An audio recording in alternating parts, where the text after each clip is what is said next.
Uh, for the enterprise setting, we work with two main headsets, the Neo 3 Pro and the Neo 3 Pro I. They're powerful headsets with the latest chipset when it comes to uh, the frontier of innovation for immersive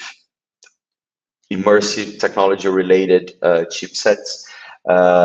Both of them have uh, are onboarded with an XR2 processor, and they start with 6 GB of RAM for the Neo 3 Pro and up to 8 GB of RAM with the Neo 3 Pro I. The I stands for eye tracking, so it's a built-in functionality that it's available in the Pico Neo 3 Pro I. Uh, we have optical precisions with the controllers, so they enhance the immersive experience without flaws when it comes to tracking. This is really important to get the sense that you are immersed in that experience. As I mentioned it before, it's also optimized for developers. So we do support all the major engines for developing your immersive solution. We're talking Unity, Unreal, OpenXR, and we also run on an open source Android platform. So it's an open source headset that is compatible with most of the engines being used right now in the market. A part of being a standalone device, you can also use it in a hybrid mode, right?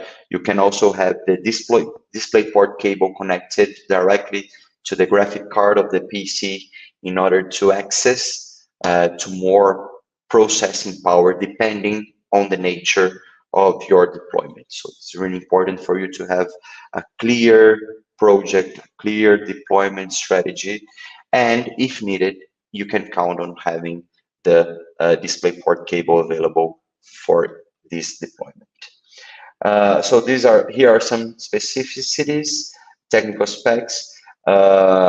It's important to mention here that the battery it's of 5,300 milliampere. So we are talking about 2.5 to 3 hours of continuous usage. So this is really important when it comes also to enhancing the user experience.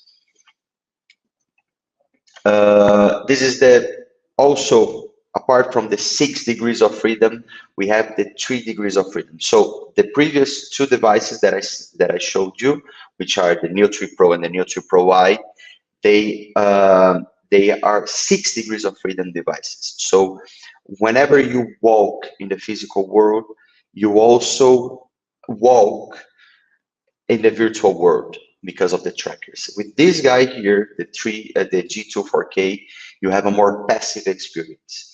So it's for experiences that require less interaction. Let's say a cinema, let's say a museum guide, a tour, something that doesn't require that much of interactivity. You can count on having the 3 degrees of freedom, which is the G2 4K. All of our headsets are 4K, so it's important also, and have at least 75 Hertz of refresh rate. So it's important to mention these specs. Why? Because they are important for not feeling dizzy when using a VR headset.